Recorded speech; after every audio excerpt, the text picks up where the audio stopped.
It's time for Security Now. Steve Gibson is here. There's a lot to talk about, including a maybe less than desirable way to get around ransomware. It seems like it perhaps is promising more than it can deliver. Why gummy browsers are really the threat that their discoverer claims them to be. And we're going to talk about REvil and what really happened to it. Plus, then Steve's going to take us back in time 20 years to a visit he paid to the screensavers. It's all coming up next on Security Now. Podcasts you love. From people you trust. This is TWiT. This is Security Now with Steve Gibson, episode 842, recorded Tuesday, October 26th, 2021. The more things change.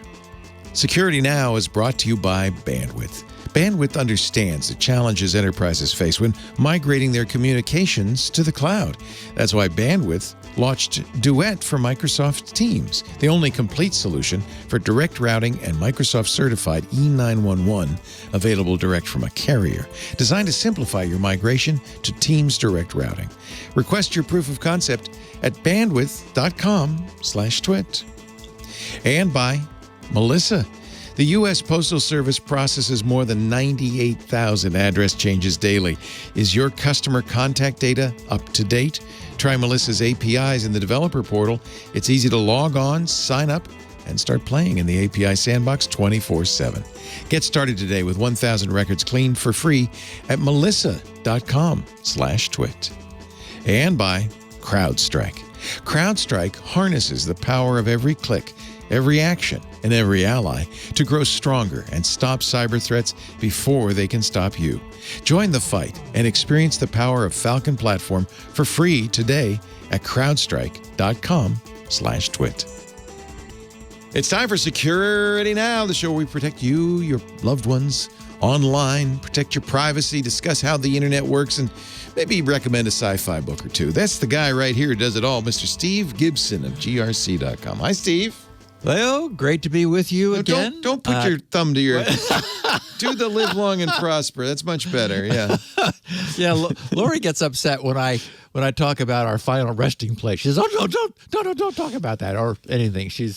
I'm with you, though. As you get a little bit older, you start thinking about these things, don't you? I mean, we've got many years left, I'm sure. You're very healthy. I'm reconnecting with an old friend of mine after many, many years, and we were trying to figure out where to get together for dinner, and I suggested a Chinese place, figuring, because he's also a coder, and I figured, coders love Chinese, right? Exactly.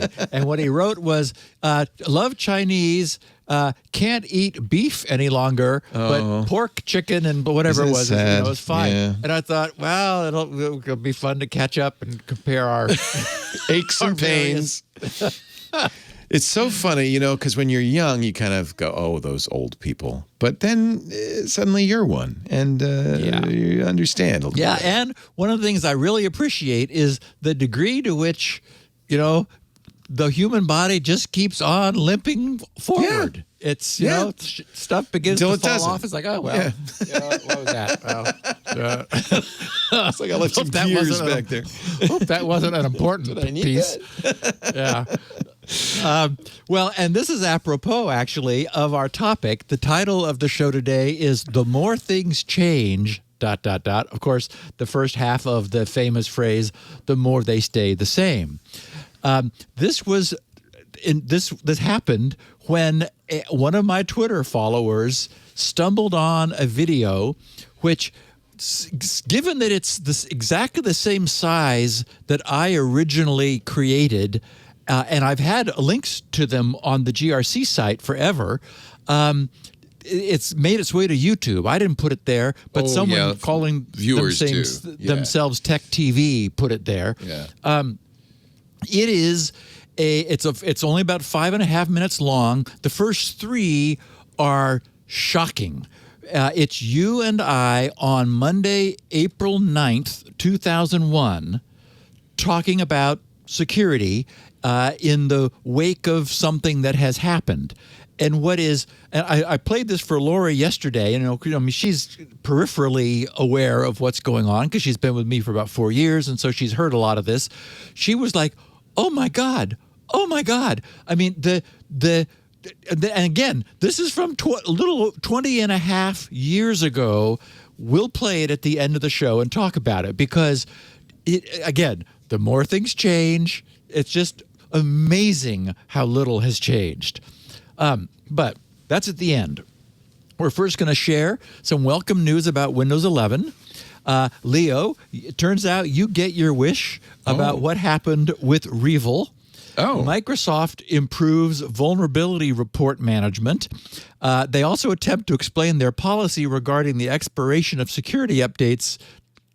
Okay. And they prepare for the imminent release of the next big feature.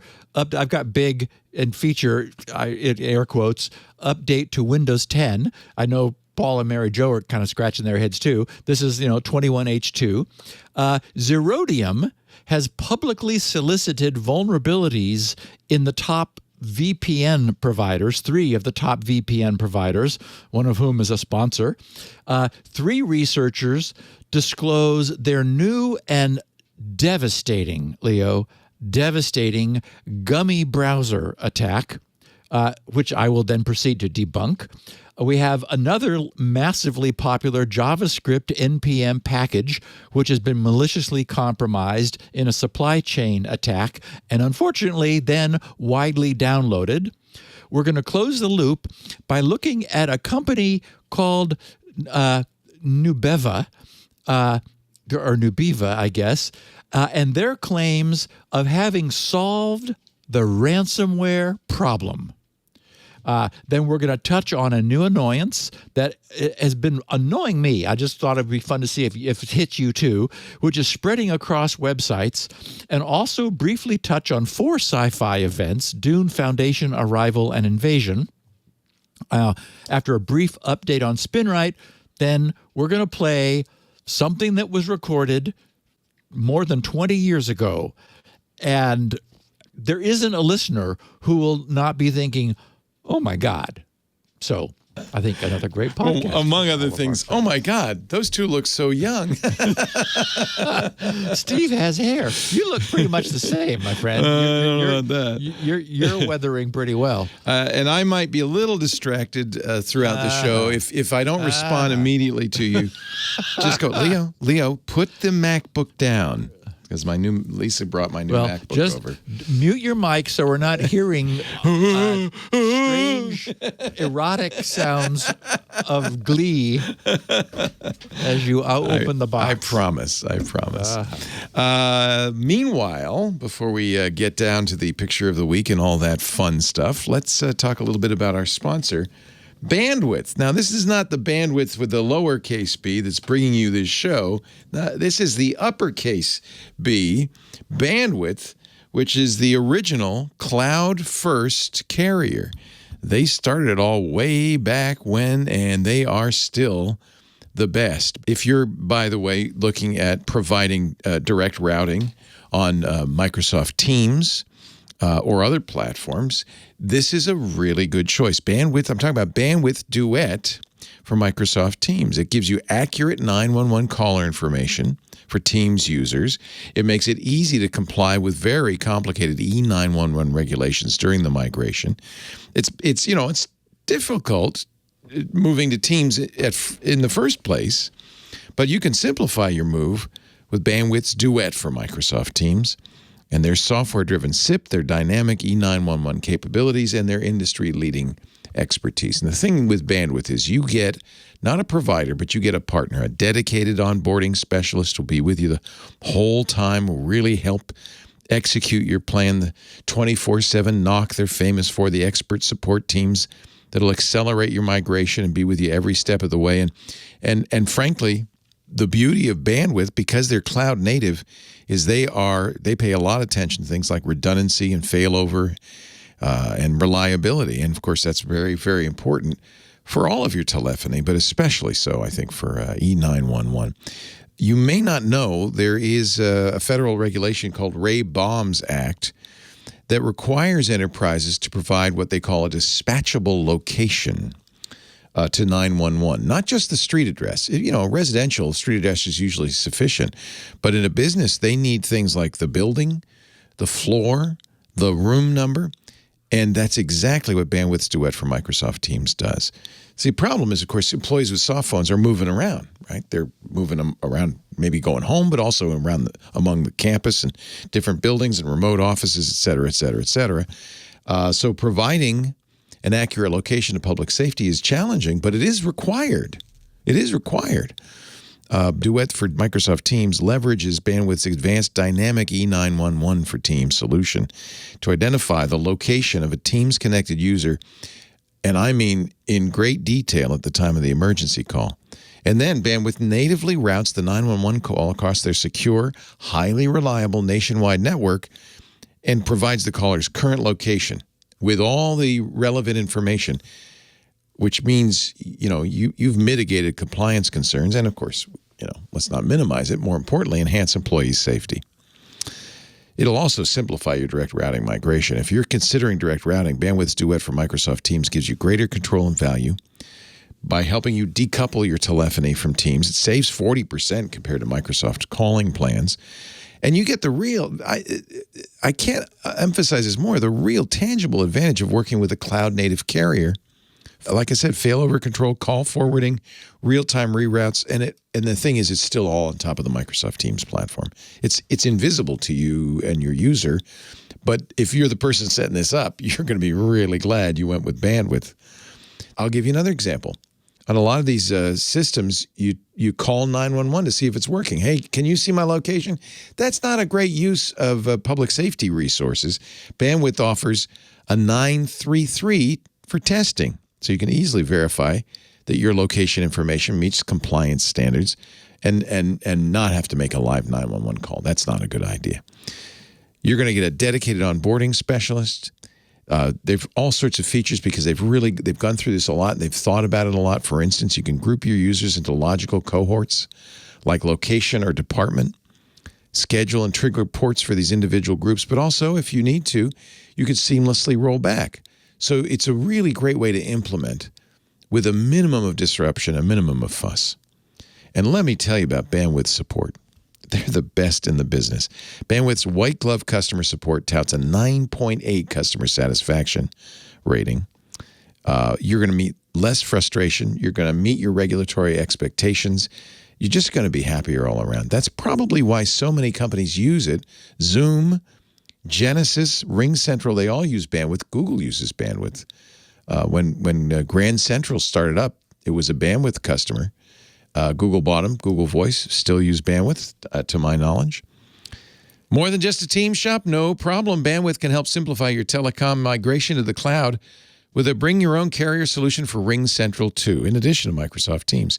Check out Bandwidth's Duet for Teams and Duet for RingCentral to see how you can orchestrate your move to the cloud with flexibility and control. Request your proof of concept at bandwidth.com/twit. That's bandwidth.com/twit. We thank him so much for supporting Security Now, making Steve's work possible.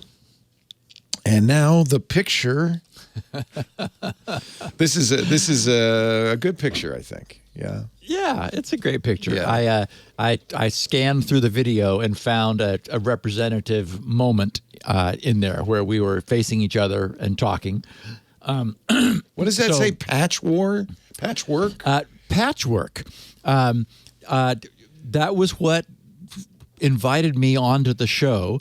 The FBI contacted me along with SANS Institute and asked if I could create quickly, and it took 2 days, to create something which SANS could offer to allow anyone to quickly check whether their IIS servers were running with all of there was 4 critical patches. Anyway, and I only know any of that because I have watched the video before our listeners have. And we're going to play it at the end of the podcast because, as I said before, I've said enough. It was just startling to listen to what I was describing to you of what was going on then and what all of our listeners know is going on today. So we'll have fun at the end of the podcast. Okay, but first, something happened that I think is interesting for Windows 11 users. The good news is that Microsoft has jumped right on those pesky Win 11 problems, which we enumerated at some length last week, and will reportedly and hopefully, hopefully because we've heard some of this before. Oh, we got the printer fixed now. It's like, well, wait, next month we'll get the printer fixed. And I heard you at some point, Leah, talking about people calling your weekend show with like printing problems. I have a T-shirt that says, "Don't ask me about printer problems. I don't want to talk about it. It's the worst. I hate it." I know. So anyway, hopefully they're going to have them fixed up 2 weeks from now on November's Patch Tuesday. However, anyone who's beset with the problems that next Patch Tuesday's updates are slated to fix may jump the gun and pre-install the update without waiting.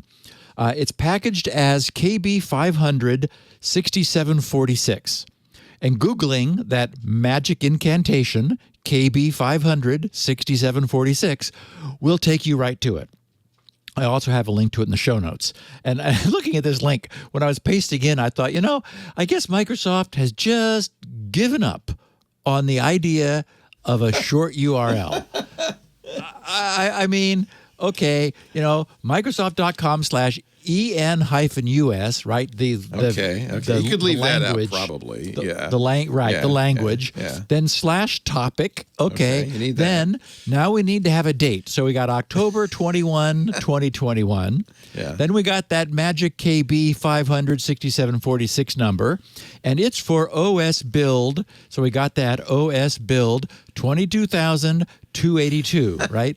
And it is, after all, a preview. So we got to put preview on there. Oh, yeah. And then for Lord only knows why, after all of that, which is entirely unambiguous, we've got a GUID. 0319 0705 0960 4BA4 9EE8 AF40BEF 057D3. It's like, they do love their GUIDs, don't they? Certainly you're not going to type that in. So, it's funny too, because I had an elderly friend for a long time who was never able to enter the Windows activation code correctly. And I thought, Microsoft has invented copy protection for old people, because, he'd say, "Steve, you gave me the wrong code." I go, "No, Gary, I'm sure it's right." No, I tried it 12 times. It doesn't work. And I go, "Okay, read it back to me." And sure enough, a J was a K or something. And it's like, "Okay, Gary, here you go." He would just say, "Oh." Anyway, okay, I was going to enumerate the list of things that URL, the list is longer even than the URL is, and that's saying something. But oh my God, the list looks like the list of all the things they didn't get into Windows 11 earlier this month because someone on high said, "We shall ship on schedule," and I'm not kidding. The pages list is, and you click that link, you get a page. It's split into highlights and improvements and fixes. There are 13 highlights for that link and 64 improvements and fixes. I mean, it now shines your shoes. It's on there. I scanned the list, and after listening to the podcast for a few weeks, it felt like home. It appeared that everything we've been grumbling about for the past month or two is present and accounted for there. So this fix should go a long way toward dealing with, all those many edge cases.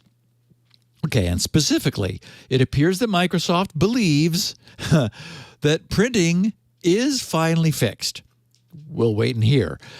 They've confirmed that this update fixes a Windows 11 known issues causing printer installation fails and prompts for admin credentials before every attempt to print on systems commonly found in enterprise environments, as we discussed last week. That's those HTTP connections, the installing over the IPP protocol, and the inability to display custom print properties.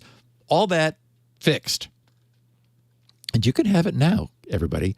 But hold on. The trouble with gaming on AMD chips, which reportedly got even worse after this month's patches, those are believed to be resolved, and the problems with slowly responding Bluetooth mice and keyboards have also been resolved, and that was really upsetting gamers. Although, no true gamer uses a radio connection to their mouse. That's just, you don't do that. Now, normally, I would not recommend that our listeners jump the gun by installing a preview update. In the entire history of this podcast, I have never suggested that would be a good idea. But if you already jumped the gun by installing Windows 11, you're obviously afraid of nothing. And once you've scanned through the list of the 77 things that have been highlighted and fixed, this might just be another gun worth jumping. And besides, it feels like someone just pressed the ship it button a bit too soon on Windows 11, and this is just the stuff that didn't quite make it through the door before it slammed closed. So it's sort of the Windows 11, that you were meant to get. So I would say you could probably go ahead and do it 2 weeks early. If not, wait for 2 weeks. And then, it'll appear in your, oh, look, we have some improvements to Windows 11. What do you know? Yeah. Okay, Leo, this is where you get your wish. Oh, yes? REvil was recently retaken down by law enforcement. Hacked by law enforcement. Yep. Last Thursday, Reuters news service was the exclusive reporter that, according to 3 private sector cyber experts working with the United States and one former official, the ransomware group REvil was itself hacked and reforced offline in a multi-country operation. Tom Kellerman, who's VMware's head of cybersecurity strategy and an advisor to the U.S. Secret Service on cybercrime investigations, he said that law enforcement and intelligence personnel stopped the group from victimizing additional companies. He said, quote, the FBI, in conjunction with Cyber Command, the Secret Service, and like-minded countries have truly engaged in significant disruptive actions against these groups, and REvil was the top of the list. As we detailed last week, that new apparent leader of REvil, who is calling himself One Day, numeric 0_NEDAY, who had helped restart the group's operations after its first shutdown, which took everyone by surprise, well, maybe not everyone, said that REvil's servers had been hacked by an unnamed party. Recorded Future reported that a Russian posting, which they had translated into English, One Day wrote, quote, the server was compromised and they were looking for me. Good luck, everyone. I'm off, unquote. So we now also learn a bit more about what was behind the FBI's deliberate and questionable at the time withholding of that universal decryption key, which would have helped victims of the Kaseya attacks. Remember that we found out that they had it for a while. It was like, hey, why didn't they let it go? Well, they needed to keep their cards close. That accounts for the delay. Following the attack on Kaseya, it turns out that, as we learned, the FBI did obtain a universal decryption key that allowed those infected through the Kaseya vulnerability to recover their files without paying a ransom. They got it by hacking. The FBI later acknowledged that law enforcement officials had initially withheld the key as they quietly pursued REvil's staff. According to 3 people familiar with the matter, law enforcement and intelligence cyber specialists were able to hack REvil's computer network infrastructure obtaining control of at least some of their servers. Then unknown, remember that guy, UNKN, unknown disappeared, and later this one-day guy and a few remaining team members returned and restored those websites from a backup last month. But in doing so, they unwittingly restored and restarted some internal systems that were already under the control of law enforcement. Funny. Oh, whoopsies. Yep. They restored from an infected backup. Oh, my God. How's it feel? How's it feel? Good? Good? Yeah, how do you like them How do you apples? feel? Yes.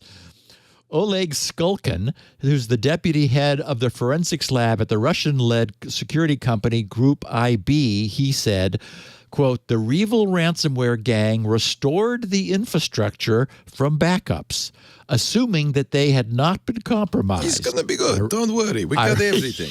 We saved it all. That's right. Ironically, the gang's own favorite tactic of compromising backups was turned against them. Officials have repeatedly declined to comment on the record. A spokesperson for the White House National Security Council declined to comment on the operation specifically. The FBI also declined to comment. But one person familiar with the event said that an unnamed foreign partner of the U.S. government carried out the hacking operation that penetrated REvil's computer infrastructure.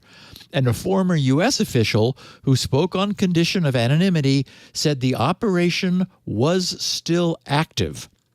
VMware's Tom Kellerman said, quote, "The success stems from a determination by U.S. Deputy Attorney General Lisa Monaco that ransomware attacks on critical infrastructure should be treated as a national security issue akin to terrorism," unquote. And in June, Principal Associate Deputy Attorney General John Carlin told Reuters the Justice Department was elevating investigations of ransomware attacks to a similar priority. Tom Kellerman explained that, quote, "These actions, those I just named, gave the Justice Department and other agencies a legal basis to get help from U.S. intelligence agencies and the Department of Defense. Before this," Tom explained, "you couldn't hack into these forums, and the military didn't want to have anything to do with it. Since then, the gloves have come off." So, in other words, the U.S. military was finally engaged, and apparently getting into the hacker's inner sanctum, it wasn't so difficult. That's so, awesome. Score one for the big lumbering U.S. bureaucracy. As we have observed before, these crypto cretins need to keep their heads down and under the radar. They made a big mistake when they poked the bear with a sharp stick. Yes. And, you know, it is this oft-quoted, slogan that, we are a country ruled by laws. Well, we could not legally do this until the nature of what, was needed was that we were combating was officially assigned as a matter of national security at the level of terrorism, and that then created the legal basis by which the other departments that had to have their hands off officially, they could roll up their sleeves and say, thank you very much. That's what we wanted to hear. Got him. Yep. Love it. Done. Love it. So let's hope all of that underworld is listening, because, the sleeping giant can awaken. And when it does, whoops, there's one fewer top-tier cyber terrorism gang loose.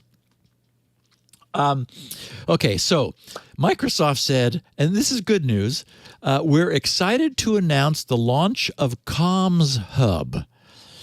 This is just yesterday. Microsoft's MSRC blog, their security research group, posted the news of a new Comms Hub, a vulnerability reporting and research portal. paraphrasing what their announcement was just for the content, they wrote, quote, "We are excited to announce the launch of Comms Hub to the researcher portal submission experience." That's right. So researchers now have a portal submission experience. With this launch, they said security researchers will be able to streamline communication with MSRC case SPMs. And I looked everywhere. I Googled SPMs. There's a lot of things it isn't, but I don't know what it is. They called it, they said in parens, case managers. So M's is probably for managers. Security something maps that P, and it's bad. So a bad thing. That's security bad thing manager. That's it. Yes. That's right. Anyway, SPMs. So you can streamline your communication with these SPMs, whatever their P's are. Attach additional files, track cases, and bug bounty status, all in the research portal. Ooh. They said currently, currently, maybe it's got dark theme too. Currently, I hope, security researchers, that's very popular, security researchers who submit via the portal communicate with MSRC via email. Oh, who wants to do that? Maybe your mail was lost. Maybe that's why you don't think we responded to you. Right. To create a better user experience for the security researcher, because as we know, it couldn't be much worse, we're excited to introduce the Comms Hub feature to the researcher portal. With Comms Hub, you will be able, may not know what an SPM is, but you'll know what the Comms Hub is. You'll be able to streamline communication. Oh, here we are again with your case SPM. They're really driving that. Apparently the opposite of PMS, whatever it is. That's good. Yeah. You don't want that to happen. No. To your security submission. Yes. Anyway, view case status, add file attachments, and track the life cycle. Hopefully it's not a long life cycle. We want this to die. We want it to be resolved and be like, okay, put to bed. Comms Hub provides chat functionality, allowing asynchronous communications between researchers and the SPM. Wait, asynchronous? Chat's not asynchronous. Chat's supposed to be synchronous. Maybe you just... Well, you ask a question, and an hour later they respond. It's asynchronous. Yeah. Okay, that's good. And the SPM, whoever they are, with all the relevant case data readily available, all within the researcher portal. Okay, I'm not even going to bother with the rest of this because, anyway, everyone gets it, right? It's got a reports page where all of your reports can be viewed, and you can click on one of those because it's got line items, and then it takes you to the view case details page where you can look at a single one. So hopefully... certainly I think it's all good that Microsoft is working to improve upon and better manage their communication with security researchers who find and report problems with their software offerings.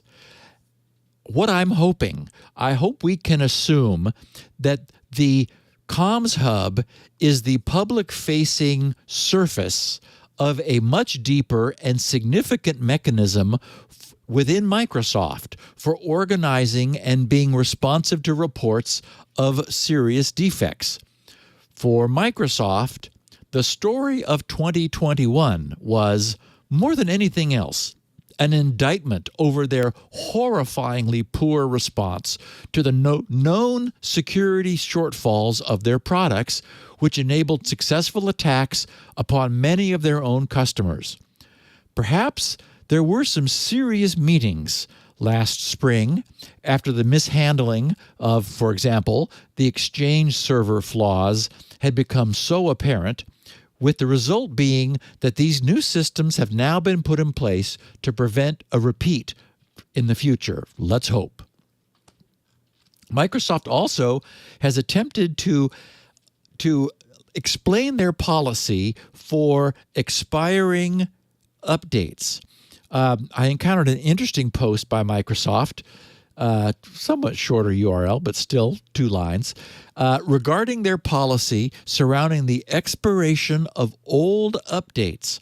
And I should preface this by noting that I've never had any idea how Microsoft manages the incremental updating of this operating system as well as they do, or at all for that matter. You know, as someone who builds projects from a large number of small files, I'm quite familiar with the idea of dependency trees and dependency resolution.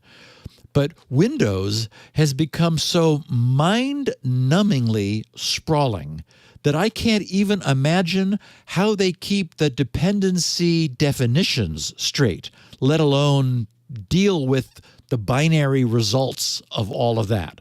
And as we know, it's an imperfect system, right? I mean, right now I have a system or two that, where update no longer works. It's like, okay, it broke, as it does. In any event, it has always seemed to me that there's no point in installing a Windows update if a subsequent update is going to be replacing what the earlier update updated. On the other hand, if you don't wind up installing the subsequent update or need to later back out of it, then that earlier obsoleted update starts looking pretty good. And speaking of backing out of updates gone wrong, it's one thing to install these things sequentially. That's at least conceivable. And then to later back out of them in a strict reverse order, right? Just by putting back what each one replaced, backing out. But if you really want your mind blown, think about reaching in and removing some arbitrary update from the middle of a much larger batch, which Windows has somehow always allowed. Watching Windows Update run, I've often noted that the system's mass storage drive spends a lot of time not being in use. In other words, Windows is quite busy thinking, so perhaps individual Windows clients are spending a lot of their own time working out for themselves what to discard and what to roll back and what to keep. That wouldn't surprise me, but boy, I really do tip of the hat to Microsoft for even attempting to do this on a consumer system, which is such a catastrophe. I mean, it's not like it's a beautiful blob of code, right? I mean, it's being updated constantly. Well, it's mommy and daddy think so. You're such a beautiful blob of code. You're so beautiful. I'm sorry. Okay, so back to Microsoft's attempt to clarify this. They wrote, Microsoft produces 2 to 3 updates per supported Windows platform monthly. This results in a backlog of updates and potentially increases the size of update packages. Many of these updates, however, are cumulative and include all earlier updates that have been published for that platform. God help us. Really? That means... Well, that's the new thing. Yeah, the cumulative roll-up. Yeah. Right. When older packages expire, and this expiration is a new idea, you still receive the updates contained in those packages by installing the cumulative update. So they said by expiring older redundant packages, you get better performance, shorter scan times, a faster user experience, and reduced risk of deploying older updates which have been superseded with newer, more secure ones. Also, it's painful. You know this when you install a new system and you have to reboot Leo. 18 times and install. You're about to go on a 2-week vacation, so you want to start Windows Update now as the garage door is rolling up. And just tell Michael every once in a while, just go hit enter and let it go ahead. Yeah, maybe by 2 weeks it'll be done. So they said, here are answers to common questions we receive about our Windows Update expiration policy. And of course, it's no surprise that there are questions. Now, these are questions they've asked themselves, right? So they asked themselves, how often are update packages expired? Their answer to, now remember, a question they asked themselves. Our published packages are evaluated for expiration on a regular basis? We don't know. Telling you, no, we don't know how regular or depends. irregular, but we're going to do that. Then they said once a large enough quantity of candidates had been found, we don't know how many. One too many, we don't know. Yeah. That's right. It's what's that straw with the camel? Anyway, an expiration will take place. Oh. So again, they asked the question, how often are update packages expired? Well, it depends. Yeah. So apparently as often as needed, or we feel like it, or the guy who does it came back from lunch. We don't know. Okay. Why aren't older updates expired? Again, they're asking themselves, why aren't older updates expired? To which they answer, some older packages may not have yet been evaluated. What? Or may not have met the criteria for expiration if they have been evaluated, apparently. Somebody's still using whatever that means. Yeah. So it is also possible that they have not yet expired because, now this is the one thing that makes sense, of existing dependencies on that specific update. So in other words, we expire older update packages when we want to and can. Okay. As long as none of you care. Right. Finally, are there any packages that cannot be expired? So we finally get some meat.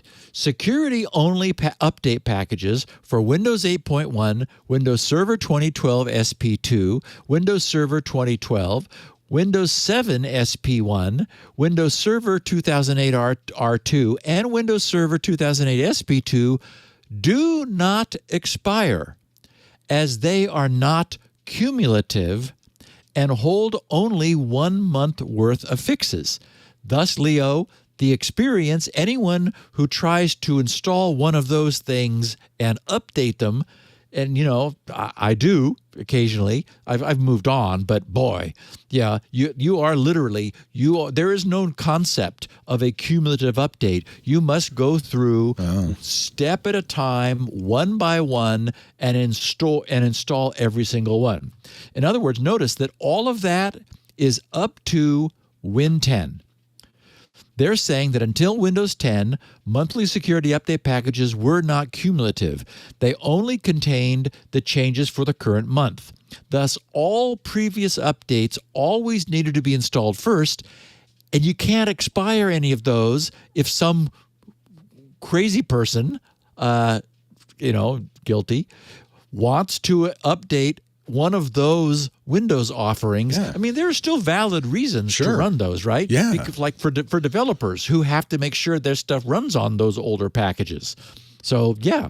Anyway, it wasn't until Windows 10 that any single month's security update package could be used to bring any system current. And, that's the good news.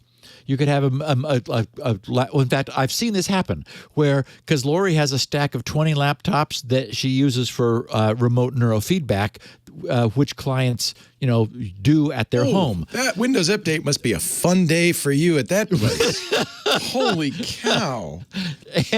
But that's the point. We are running Windows 10, and so I can dust one of those off.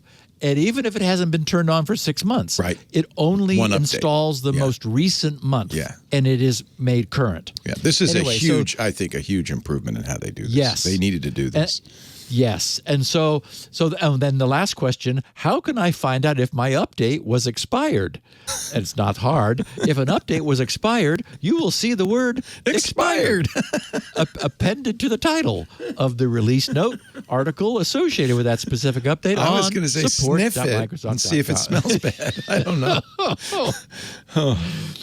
Okay. So anyway, that's, basically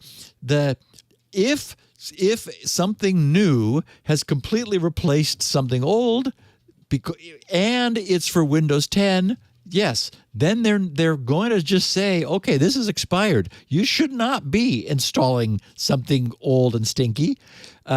Just make yourself current. Okay, and while we're on the subject of Windows 10 or Windows updates, And Windows 10, not 11, but that applied to both. Those who have chosen to remain with Windows 10 will probably be interested in knowing that the next big feature release, known as 21H2, will be rolling out in a few weeks. It's now available to Windows insiders in the release preview channel. Microsoft's John Cable, VP for Program Management, Windows Servicing, and Delivery, and I guess he's the guy who slammed the door and kept those other Win 11 things from making it into the release, but now, you can add them. He said Windows 10 version 21H2 will have a scoped, I don't know what this language means, a scoped set of features focused on productivity and security, prioritized to meet our customers' needs based on feedback. Or as Lori would say, blah, blah, blah, blah, blah. Anyway, he said that 21H2 would include WPA3, that's cool, H2E standard support for enhanced Wi-Fi security. So you get that if there's anyone for it to talk to who also has WPA3. Windows Hello for Business, he said, introduces a new deployment method called Cloud Trust to support simplified passwordless deployments and achieve a deploy-to-run state within a few minutes. Now, hold on to that thought, because then he contradicts himself. GPU compute support in the Windows subsystem for Linux, WSL, and Azure IoT Edge for Linux on Windows deployments for machine learning and other compute-intensive workflows. So the Windows subsystem for Linux is getting some boosts. But then Microsoft just said yesterday that they were still finalizing that Windows Hello for Business Cloud Trust deployment method, and that it would be subsequently launched in a monthly update, so apparently not in 21H2. That didn't make it either. Boy, they're slamming doors on things. Anyway, once it's out, 21H2 will receive 18 months of support for Home and Pro editions and 30 months for Enterprise and Education editions. And just for what it's worth, I do recall Paul and even Mary Jo ho-humming this 21H2 update and being anything but excited, even to the point of Mary Jo asking Paul if there was any there. I'm sure everyone who wants to remain current with Windows 10 will want it, but there doesn't appear to be anything new and exciting. No. For Linux, yes. Yeah. But for Windows, Linux not so has been much. updated, yeah.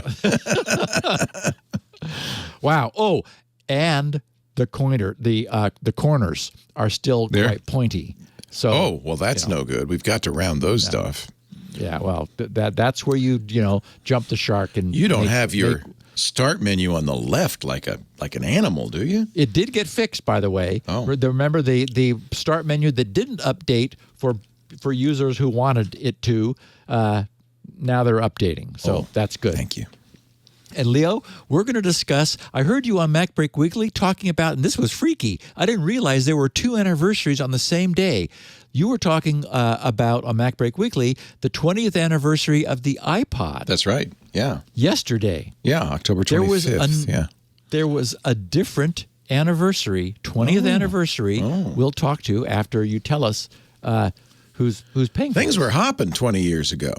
That's right. Including us. We'll get to that, too. Our show today brought to you, as it often is, by our good friends at Melissa. I'm a fan of Melissa. We've been using Melissa for some time. In fact, I recommend it to anybody with address data. You know, the U.S. Postal Service processes 36 million addresses last year alone. 36 million. I bet you some of those were your customers. That means you no longer have their address. 30% of customer data goes bad every year on average. That's a huge chunk of customers who aren't going to get your mailings, your catalogs, your bills. It's a fairly important thing here. Fortunately, the address experts can help. Melissa can help make sure your data is current and accurate. They've been doing this for over 35 years, which tells me, I think probably when they started it was like zip codes, right? They were verifying zip codes, adding the +4. Now, boy, they do everything. addresses, emails, phone numbers, names. They can even add social information, demographic information, social media handles, marital status, public stuff. It really makes your customer records much, much more valuable and more accurate. Plus, if you've got duplicates in that database, and that's a pain, data matching with Melissa can eliminate clutter and duplicates, increase the accuracy. And I'm very aware, I'm hyper aware of this because for a while, Restoration Hardware was sending me, that big, thick, beautiful 4-color catalogs. Must cost them a mint. I was getting 4 of the same catalog to the same address, to the same name, for a couple of years. Finally, I called them and said, stop it. They needed Melissa. I mean, what a waste of money and postage and all of that. Melissa's truly global. They verify addresses for 240-plus countries and territories, and they can do it very flexibly in a variety of ways. Yes, there's an on-prem deployment. You can have software on your system. You could use their web service. They actually have a secure FTP site. You could upload an address list. It'll get cleaned, and you can download it. There's software as a service. They have their new lookup apps on iOS and Android, which will help you search names, addresses, and more at your fingertips. That's handy, actually, just to have as you're entering, if you're doing it onesie-twosie. But for people who really want address verification at point of entry, take a look at their very nice APIs, which means you can bundle Melissa into your customer service tool or your website because, if you can stop the mistaken entries at the point of entry, whether it's from your CSRs or your customers themselves, and hey, we do it. I did it for years. First 3 years we moved in our house, I transposed the 2 numbers in the address, which means my neighbors are probably still getting some of my mail. Melissa fixes that. You've probably seen it on sites where they say, you mean this? Let me fix it for you automatically. Melissa does, by the way, treat your data like solid gold. They undergo continuous independent security audits to reinforce their commitment to data security, to data privacy, and to compliance. Because, if you're a medical office, you can't just send them your address list. Well, you can because they're HIPAA compliant. They're GDPR compliant. They're SOC 2 compliant. And man, do they have good support. 24/7 world-famous support. If you sign up for a service level agreement, they're there for you anytime. Still supporting communities and qualifying essential workers during COVID-19. You may qualify for 6 months of free service. Just apply online at melissa.com. And a big hearty congratulations to Melissa. They were just named leader in both address verification and data quality software in G2 Crowd's Fall 2021 report. So, the best, I think I give you a lot of stats, but the best stat might be that Melissa has a renewal rate of over 92%. People who use Melissa love Melissa and stay with Melissa. You should be using Melissa. Save time, save money. Make sure your customer lists are accurate. It's great for your Christmas card list. Actually, that's how we use it. Try Melissa's API in the developer portal. Easy to log on, sign up, and start playing in the API sandbox 24/7. In fact, you can get started today with 1,000 records cleaned free. Just go to melissa.com/twit. melissa.com/twit. And we thank him so much for supporting Steve's ongoing effort to keep you safe with security now. And informed. And informed. No one, usually when you mention an acronym, the chat room, we've got 2 of them. We've got the Discord and our Club TWiT. We've got our IRC, comes up with a name. No one has yet figured out what SPM is. The closest anyone came, and this is from Microsoft's allacronyms.com, shared property manager. I don't think that's right. I don't think that's correct. Anyway, no one knows it. Typical, right? Great acronym. No one knows what it means. And everybody's probably too scared to even ask, Oh, yeah, it's SPM. Sure. And in Microsoft's own posting, they put parens afterwards and said, whatever it was, account manager or something. They didn't even give you the right thing. Oh, wow. Right. They don't know either. So the other birthday that occurred yesterday, Windows XP, 20 years. The 20th anniversary. And people are still using it. Of Windows XP. Do you know 1 in 167 machines are running XP? That's 0.6% of all Windows. I mean, that's not nothing. It's better than I thought, to be honest, but it's way too many. It's probably millions, right? Well, I'll bet they're in, they're keeping ATMs and kiosks, alive. You'll see it crash on some stadium screen. It's like, oh, look, they're still running XP. And it occurs to me, as I think about XP now being 20 years old, that I've always been grumpy about Windows being changed. I've always wanted Microsoft to just please leave it alone. Fix it, yes, but stop constantly changing it just for the sake of having something new to sell. I recall on the occasion of XP's birthday complaining at the time that they had just taken the very utilitarian and extremely functional Windows 2000. There was nothing wrong with Windows 2000. It was rock solid. It was the evolution from NT.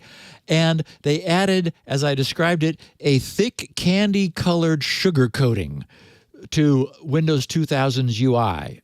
Just made it all pretty colored and with the same operating system underneath. And in fact, that, of course, was a bone of contention because it also brought the raw sockets that Windows 2000 had over to a consumer OS. Right. And that was my point. You were really inveighing against that, I remember. It was a mistake, and it took a while. Down. Yeah. For them to say, whoops, that's what he was talking about. But it took them getting attacked to see the light. Anyway, speaking of attacked, last Tuesday, the 19th, Zerodium tweeted, and I have a picture of their tweet in the show notes. On October 19th, we're looking for #0day exploits affecting VPN software for Windows. And they enumerate the three: ExpressVPN, NordVPN, and Surfshark. They said exploit types, information disclosure, IP address leak, or remote code execution. Local privilege escalation is out of scope. Meaning they don't want that. They don't want just any exploit. No, they want to get in. Yeah. They want to identify. Yeah. Identify. Yes. Or remote code execution, which is always nice. And if you can run code, identification is then not a problem. We should mention ExpressVPN is a sponsor, but we should also mention this actually could be encouraging. It means they don't have them right now, right? Correct. And sadly, it also means there's a demand. Somebody's looking for them. Yeah. Yes. Guess who? So, what do you think? So, as we know, Zerodium's in the business, unfortunately, of reselling software vulnerabilities. Literally, let me say that again. They resell software vulnerabilities. It's like, what? They appeared in 2015, headquartered in Washington, D.C. That's convenient. And we've been following their exploits, if you'll pardon the pun, ever since. Their sleazy business model is to purchase exploits for freshly discovered and unknown zero-day vulnerabilities occurring in high-profile and often targeted applications, as is the case here. And then compile, catalog, and resell those exploits to government and law enforcement agencies. And what do we imagine those government and law enforcement agencies do with said exploits? On this podcast, we spent a lot of time focusing on the good guy hackers who participate in public pwn-to-own competitions or who responsibly report their valuable vulnerability findings to a bug bounty program, either an independent clearinghouse or directly to the affected company.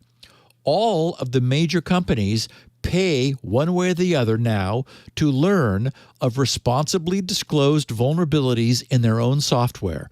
It's become part of what a security responsible company does. And then there's Zerodium, the fly in the ointment. And they do pay big. Security researchers are encouraged to sell their exploits for up to $2.5 million, depending upon the type and target of their discovery. And from time to time, Zerodium has launched limited-time bug acquisition drives during which they express their desire to purchase zero-day exploits in non-standard software. Some previous acquisition drives have targeted specific routers, cloud services, mobile instant messaging clients, and even something as niche as the Pigeon app, which is popular with cybercrime organizations. Major VPN providers, such as the three now being targeted by Zerodium, manage networks of thousands of VPN servers located across the globe, rerouting their customers' web traffic or other communications traffic to mask their users' physical location under the premise that where someone is no one else's business.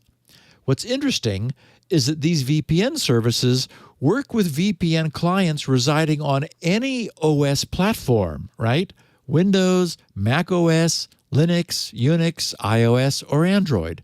But Zerodium's solicitation last week plainly stated that they were only interested in exploits targeting Windows clients, and specifically exploits that can disclose a VPN user's personal information, that can reveal the user's real-world IP address, or exploits that allow remote code execution on the user's computer. This suggests that there's a market among governments and law enforcement for the targeted penetration and determination of the identities of VPN users who are proactively protecting their privacy and identity using the services of these major VPN providers.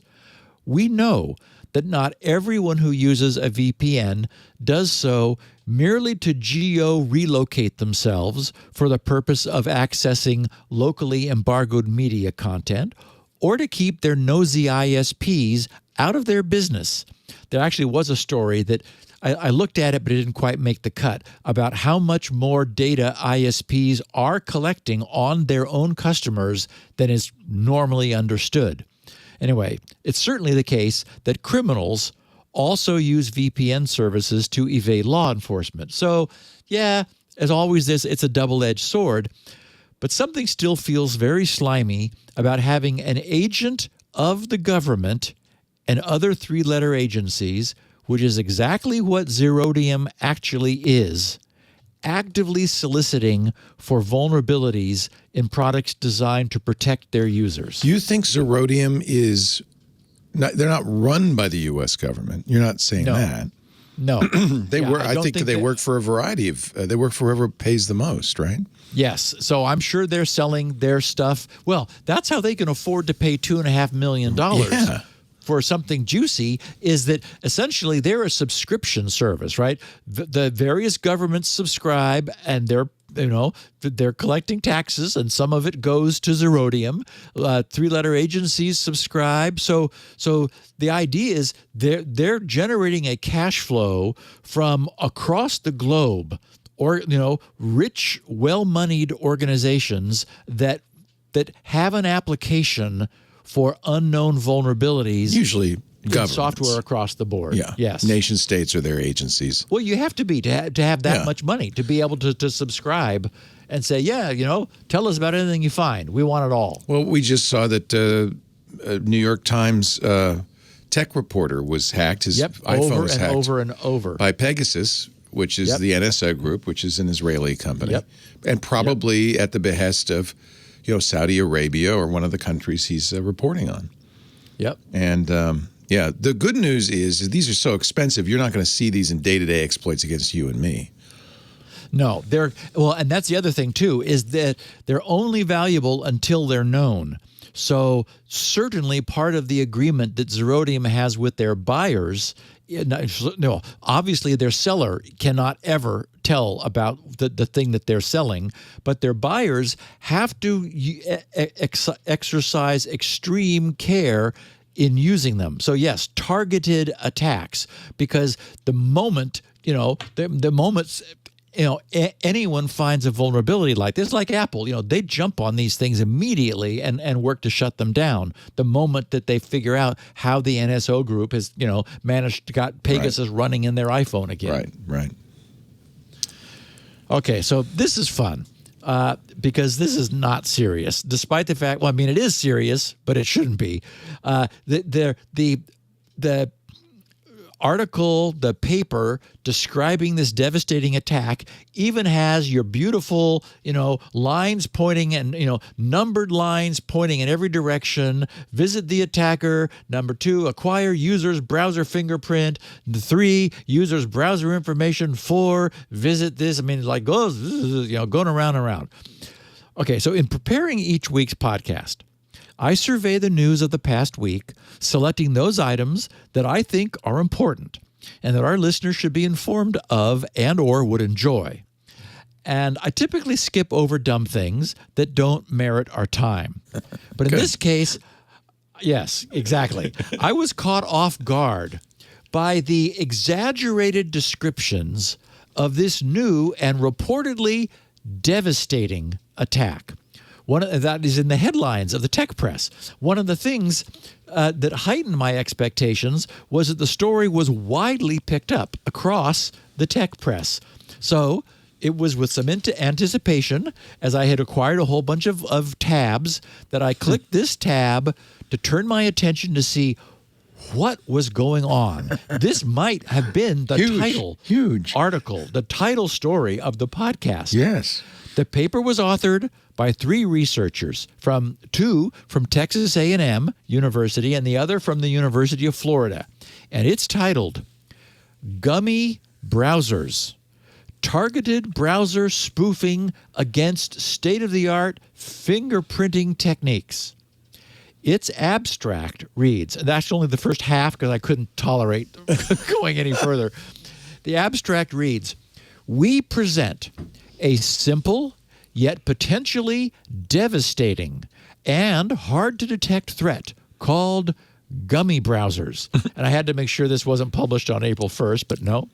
Whereby, they're serious about this, whereby the browser fingerprinting information can be collected and spoofed without the victim's awareness, thereby compromising the privacy and security of any application that uses browser fingerprinting. Okay? The idea that the attacker the idea is that the attacker A first makes the user U connect to his website or to a well-known site the attacker controls, and transparently collects the information from user U that is used for fingerprinting purposes, just like any fingerprinting website W collects this information. Then A, the attacker, orchestrates a browser on his own machine to replicate and transmit the same fingerprinting information when connecting to website W, fooling W to think that user U is the one requesting the service rather than attacker A. As a consequence, if website W populates targeted ads for user U based only on fingerprints, attacker A can now start seeing the same or similar ads on his I know, Leo. Oh, my God. He can see your ads. Oh, he can see that he might get the same ads you got on his browser as user U would see. This will allow the attacker to profile user U and compromise U's privacy. Oh, Lord. I know. Terrifying. Now, I'm interested because it sounds like you could also use this to fuzz your fingerprinting. So you could use it defensively, I would imagine. Well, so in other words, if a website uses advertisers who only employ browser fingerprinting rather than cookies to identify their advertising targets, which is, of course, very fuzzy identification, certainly browser fingerprints we know are not unique, then it would be possible to capture a victim's browser fingerprint by causing their browser to request an asset from an attacker-controlled web server. Then that attacker-controlled web server could query the original website while deliberately echoing and presenting all of the features of the original browser's query, which are fingerprinted by that site's advertisers. Now, of course, that assumes that the attacker was also querying and reproducing the identical set of browser fingerprintable features. And that's unknowable.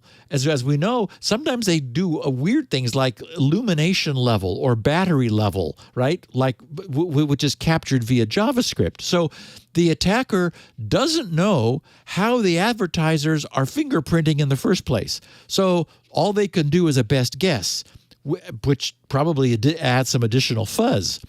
And in this way, the attacker would, yes, be spoofing the website's advertisers into believing that the attacker is actually the user, which, and this is the great headline-grabbing concern of these browsers, would allow them to profile the users.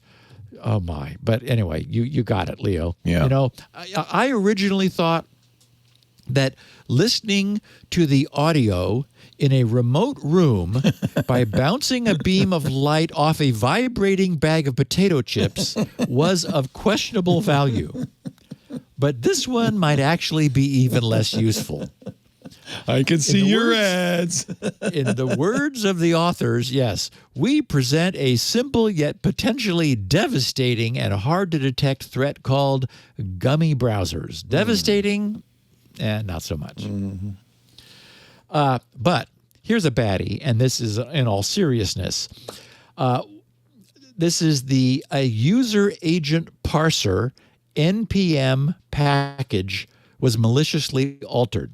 Now, what we're seeing is that one by one, successive chunks of the technology the world has created for the benefit of everyone are falling to abuse by bad actors. The trouble is, security is difficult, and it's not automatic. Attacks on the software industry's software module supply chain are extremely worrisome because that supply chain was never really secured. And there are all manner of ways for bad guys to get their malicious code into the systems of unsuspecting end users and packaging developers. We've discussed a few of these various means of subversion, if you'll pardon the pun, in the past, like posting something malicious under the name of something real, but having a higher version number than the latest real version. Insecure packet managers may encounter that higher numbered malicious package, believe that they no longer have the latest and greatest, and so download the malware for incorporation into their next builds. It's a mess. That has happened before, as we've described. Okay, so in that vein, we learned just last Friday that a massively popular browser user agent header parser named uaparser.js, which is packaged as a JavaScript NPM and is routinely downloaded, get this, Leo, 6 to 7 million times per week. So, yes, on average, 1 million downloads a day. It was compromised. Of course, naturally, you'd want to target something that was that popular. It was compromised, and yes, then massively downloaded. The compromise, and this is enough for the CISA to make an announcement. We'll talk about that in a second. The compromise installs a password stealer, a cryptocurrency miner, and worse, on systems where the compromised versions were used.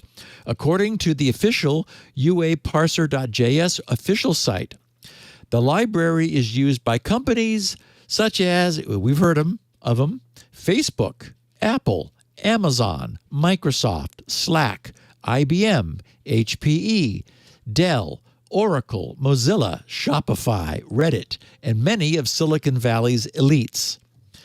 The compromised versions were 0.7.29, 0.8.0, and 1.0.0. So obviously he's maintaining three major version threads. The patched versions are 7.30 rather than 2.9, 8.1 rather than 8.0, and 1.0.1 rather than 1.0.0. The library's author, Faisal Salman, he wrote, quote, "I believe someone was hijacking my NPM account and published some compromised packages, which will probably install malware." Yeah, probably indeed. A few hours later, after discovering the hack, Salman pulled the compromised library versions to prevent users from accidentally infecting themselves, and he replaced them with clean copies, updating their version numbers. Subsequent analysis of the malicious code revealed extra scripts that would download and execute binaries from a remote server. The binaries were provided for both Linux and Windows platforms. On Friday, a GitHub user said, "From the command line arguments, one of them looks like a crypto miner, but that might just be camouflage." But on Windows systems, the scripts also download and execute an info stealer Trojan, which might be a version of the Danabot malware. According to another GitHub user's findings, it contains the capabilities to export browser cookies, thus allowing for browser session logon hijacking. Also exports browser passwords and OS credentials. Because of the large number of downloads and the big-name corporations that relied on the library, the U.S. Cybersecurity and Infrastructure Security Agency, CISA, also the worst-named agency there is, published a security alert late Friday night about the incident, urging developers to update to the safe versions. They just want to make sure, the word got out. GitHub's security team also took note of the incident and issued its own advisory, urging immediate password resets and token rotations from systems where the library was used as part of development processes. They wrote, "Any computer that has this package installed or running should be considered fully compromised. All secrets and keys stored on that computer should be rotated immediately from a different computer. The package should be removed, but as full control of the computer may have been given to an outside entity, there is no guarantee that removing the package will remove all malicious software resulting from installing it." And as we once said, oh my God, Leo, at the dawn of this podcast, once a computer has been compromised, you never can really trust it again. You just have to, restore from a pre-compromised backup and then move forward. And just for the record, this was the fourth malicious NPM package found this week. Oh. On Wednesday, Sonatype also found 3 newly released NPM libraries that contain similar malicious code intended to download and install a cryptocurrency miner targeting Linux and Windows systems alike. So it may very well have been the same attack going against a different package. So yes, Houston, we have a problem. As I said, we built so much of our world under the assumption that sharing and collaboration would make us all stronger. Without any doubt, it does. But it also inherently opens us to infiltration by those wishing to take advantage of the trust that's inherent in online collaborative efforts. So, these are problems we have. As we'll see in a little bit, we apparently still had the same problems 20 years ago. Let's please hope that 20 years from now, from our rocking chairs, Leo, you and I will note, well, they finally got that fixed. Huh? I am almost certain that will not be the case. These package managers are inherently problematic because people contribute to them. There's not a lot of checking. And so really the burden is on the user to inspect the script and make sure that they understand what the script does and so forth. But these are all over the place. NPM's very, very popular, but Python has its own system. Linux itself has systems like this. I use a version of Linux called Arch that has a Arch user repository, and anybody can put anything there. And, of course, people also download stuff from GitHub all the time. So there's a lot of vulnerability out there. Yeah. The best you can do, I think, is if you're going to be using these, then stay current. Be absolutely sure that you're in the loop to receive notifications. Yeah. Because basically, that's the price you pay for the otherwise, well, look what I can get for free. Right. It's like, but it might bite you in the butt. So if you're going to get it for free, make sure you also get the communications that follows, because, it may save you. I found a really interesting post for our Closing the Loop. Tom Andreas looks like Manarud, or Manarud maybe. Anyway, he said, Steve, have you heard of Nubiva before? I just came across them recently and was fascinated by their technology. Seems they are turning the ransomware game on its head. Their technology intercepts and stores the encryption keys used by ransomware so that you can restore your files without needing to pay ransom or restore from backup. He included a link, and he said, I would be curious to hear what you think. And oh boy, Tom, are you going to hear? Okay, so I was interested, and I went looking to see what was up. www.nubeva.com, nubiva.com. Nubiva's claim to fame appears to be what they call TLS decryption evolved, okay? TLS decryption evolved. Think about that for a minute. That's, not supposed to be possible. The banner on their homepage says, Nubiva's patented, because of course it is, SKI, fortunately, we're not left to wonder what that stands for, Session Key Intercept software technology, delivers a breakthrough solution for modern TLS decryption. SKI decrypts any TLS with trailblazing price, performance, and ease of use.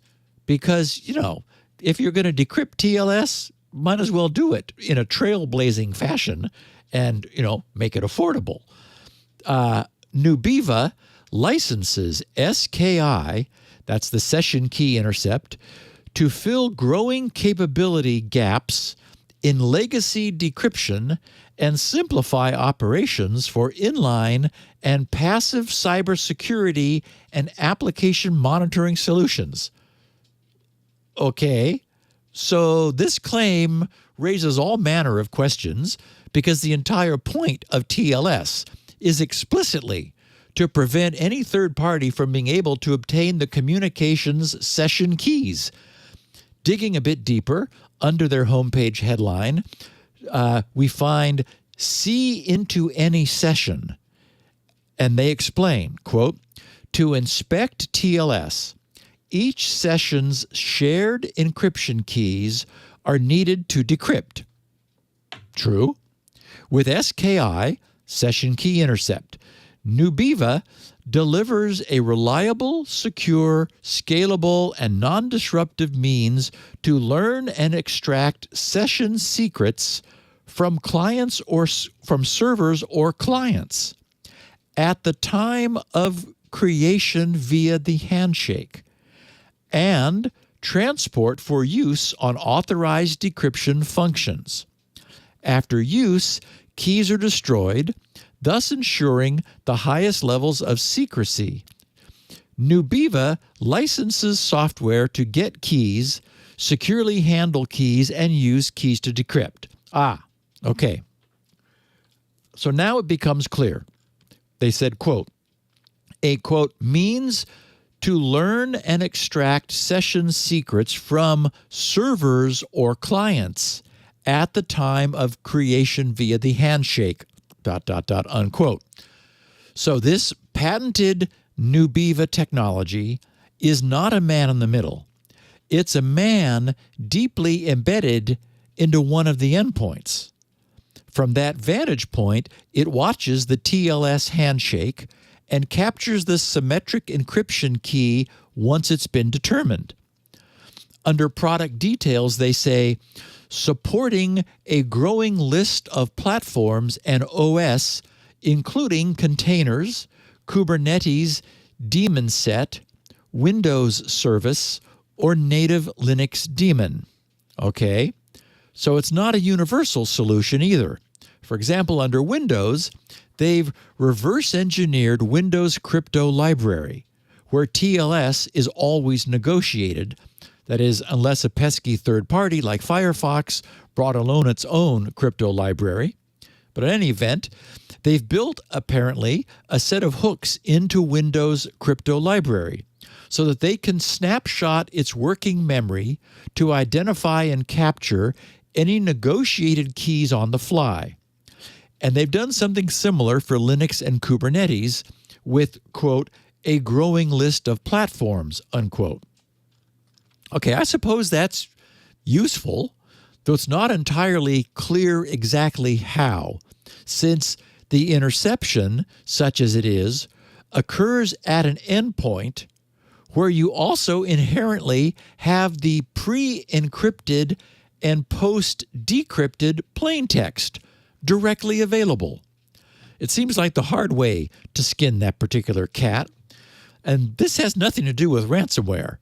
But it gives us a starting point for understanding their next set of claims, which is on the link that Tom provided under ransomless decryption. On that page, they say, Nubiva for ransomware, universal ransomless decryption. Sounds great. Where do I get some of that? And then they continue. The ransomless decryption is a product development effort by Nubiva to build a revolutionary and systemic solution to this worldwide threat. Not another defense system, not another backup system.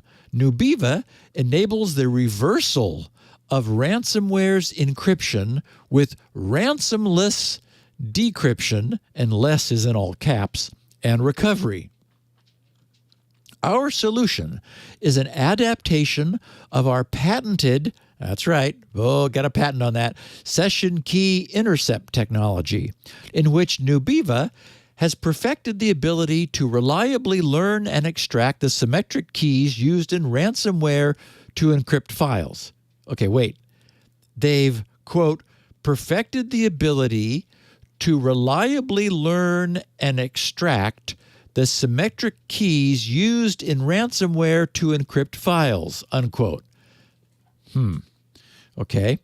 Quote, we can reliably get copies of the keys, a little typo there, right at the moment of encryption before they are locked with the asymmetric encryption process or exported to command and control servers. And with the file encryption keys available, decryption is simple and immediate.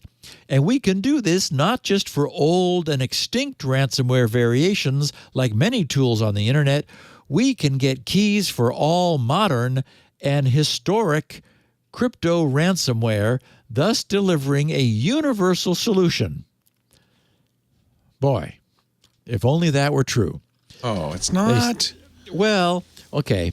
When the attackers get through defenses, there is no need for lengthy recovery processes from backups, provided you have them, they are current, and weren't turned off or corrupted by the ransomware too.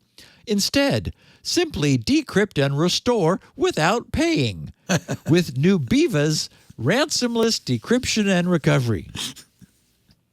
Wow. I like their page. The name Nubiva, too. That's so good.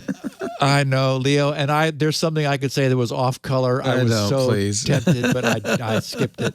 Anyway, their page then shows us 3 videos in a horizontal grid or alignment, one for REvil, one for Araran, I don't know, I've never heard of it, Araran Locker / Venus, and one for another one I've never heard of, Zariza. In each case, you click the video, they have their solution installed in the system when the ransomware is triggered. And sure enough, their system captures the encryption keys at the time of encryption. Yeah. I do recognize Sodono Kibi. That's the big one, of course. Yeah, of course, That's right. REvils, yeah. Yeah, REvil. So the end of this page then declares, again, not another defense system, not more storage or system backup services, decrypt without paying. Well, of course, you have to pay them, and remember, it's patented. You already have the keys, they say. And then literally, they have, we get the keys, ! We do. Nubiva's core intellectual property, session key intercept, is software that can reliably, efficiently, and securely discover symmetric encryption keys of application processes and services running on computer systems that are used for bulk symmetric encryption. We have mastered this ability for TLS session keys to enable better, faster, and easier full packet inspection and protection of network traffic. We have proven we can do this for SMB v3 file sharing traffic. Now, Nubiva has successfully applied this IP to ransomware and is working to bring it to market in partnership with the selected leaders in security solutions, business, and government. Okay, what I believe that they have actually shown is that with a specifically constrained environment, such as TLS or SMBv3, on specific platforms for which they are designed, they are able to capture the symmetric keys of those processes that they know. So this leaves us with two big questions. First, how generic can this really be? It would be entirely possible to reverse engineer a specific piece of ransomware for the purpose of building an interceptor for that specific ransomware, much as they did for TLS and SMB. Then, assuming that this Nubiva agent was already running in a system which was subsequently the victim of exactly that same ransomware which Nubiva had been previously trained to observe and intercept, then yeah, it would be just like those videos. So the question is, as I said, how generic can it be? I think that's to be determined and proven. And that's where I'm exceedingly skeptical. They're claiming that this is an extension of their existing proven and, oh yes, very deeply patented technology. But calling it an extension, I think, stretches the meaning of the term probably past the point of breaking. The second big question is, if you have a software agent that's running in a machine which is already paying attention to what's going on and is able to see that some ransomware running in a given process has just generated a symmetric encryption key in preparation for encrypting a file, why not just immediately terminate that process with extreme prejudice? What a good idea. Send an emergency note to corporate IT headquarters and shut down the machine. Oh, yeah. Why would you patiently sit there Let's see what the key is. watching the ransomware go about its dastardly business, frantically recording all of the keys it's using to encrypt and letting it do so? And where are all those keys going to be stored anywhere? Hopefully they don't get encrypted. Anyway, thank you, Tom, for pointing us to what really seems like a harebrained idea. It's unclear, even in the case of TLS or SMBv3 interception, what problem is being solved by implanting an agent into an endpoint to capture the negotiated key for the purpose of decryption when that endpoint also contains the plain text? Why not just get the plain text? And it's not at all clear that this technology can really be extended beyond that somewhat questionable application and made into a generic symmetric key capture utility. When we had Heartbleed, which was capturing snapshots of RAM and, sure enough, was able to discover live server certificates in that RAM, it was able to do so only because it was finding certificates. A certificate is rigid and fully specified, highly structured block of data. So it can readily be discovered with a near zero false positive rate simply by scanning through RAM, looking for specific attributes that a certificate will have, then seeing if more of them are present where they should be relative to the ones you saw, and confirming that, hey, look, we actually found a certificate.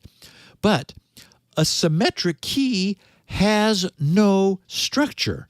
As we know, it's just a block of 32 bytes for, in the case of a 256-bit symmetric key, of maximum entropy random binary data that, from the perspective of an outside observer, could be anything. It's only if you know precisely where it is that you could know what it is. Unlike a certificate, nothing identifies it as being a symmetric key. That's why the only way I can see this working is with a highly customized and targeted agent. So, color me skeptical about the ability for this to be made into a generic ransomware solution. But thank you, Tom, for a fun little exercise. Leo? Yes. Completely off topic. Yes. I wanted to take a moment to comment upon a new and annoying behavior that I've been encountering on more and more websites, and to ask whether you might have been seeing it too. I'm on a site, typically from following a link from a search engine. I look around and don't see what I was looking for. So as I slide my mouse off the page toward the browser's back button, or maybe toward the page's tab in order to close it, the browser's JavaScript, which turns out has been silently, until now, monitoring my mouse's movements, intercepts my attempt to leave, darkens the screen, and pops up a "before you leave" or "are you sure you want to leave" intercept. It's happening. I'm noticing it more and more. It's a little bit jarring, and it's really annoying. Totally annoying. So, yeah. If it keeps up, I wouldn't be surprised to see browsers start blocking this behavior, or an add-on created to do so. So you have had that happen to you? Oh, yeah, of course. The other one that bugs the heck out of me when you're sitting on a page, happens all the time, and you're reading something, and the big thing slides down and says, "Subscribe to our newsletter," or some such prose, right. And you have to click it away. And often, this is one I really like, they hide the click away X for a while. So you're looking and you're looking, you go, "I have to read this. I don't see the close. How do I get out of it?" And then it shows up slowly. Very annoying. People, these are dark patterns, and I hate seeing these things happen. Well, and yes, it's either when you've been there for a while, or you've scrolled down to a certain distance, right? And they go, "That's right. We got them hooked." So surely you'd want this, yeah. Okay, so you and I already know, because I've heard you talk about it several times now, feel the same way about Dune. Oh, good. Can't wait to talk about this with you. Masterpiece. Isn't it? Yeah. I'm so glad to hear you say that. Yeah. I wasn't sure it was just me. Lori was as frustrated as Alex and you and I, and I really wanted to turn on subtitles, and especially because Dune happens to have a lot of deliberate whispering. It's not just like whispering is what they're actually doing, right? Yeah. But it's unintelligible. Yeah. It's like, what? Huh? And I just got tired of it. I'd assumed, first of all, I know I'm going to see it again because, now we have to wait 2 years for the second half of this. But boy, for anyone who has not seen it, first of all, know that it's only the first half of the story. It stops like at a good point, frankly, because they got a lot of that stuff done. We're sort of at a neat stopping point, but it only is the first half. But it is a good 2.5 hours of real fun. Yeah. I mean, it's not all the book. It couldn't be. But the stuff they put in is great. I really enjoy it. Yeah.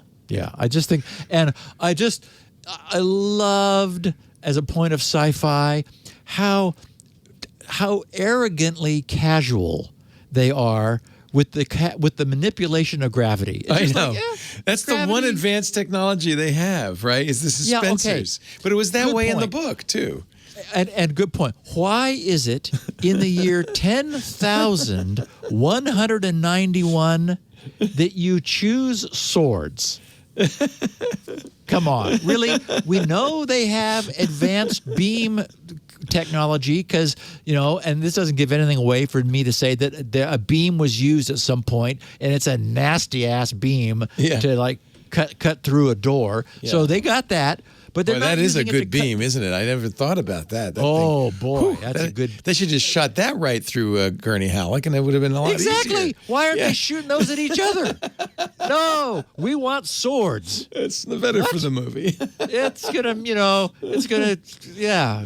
make for some better battles. I don't know. Yes, that's anyway, pretty funny. I didn't think of that. I did want to note that I've not seen any more Foundation. I'm going to make myself watch it just because, sci-fi. But boy, it's you put them side by side and there's just no comparison. Well, and we did, and it was like watching an old Star Trek. It just and I didn't really think that at first with Foundation, but when you see it done so beautifully, then it really comes home. Yeah, Dune is a visual masterpiece. And, by the way, its director is the same guy who did REvil. Yes, and I just wanted to make very sure. Good. I like him. Yeah, I wanted to make sure everyone knows about REvil. It's Lori's favorite science fiction movie of all time.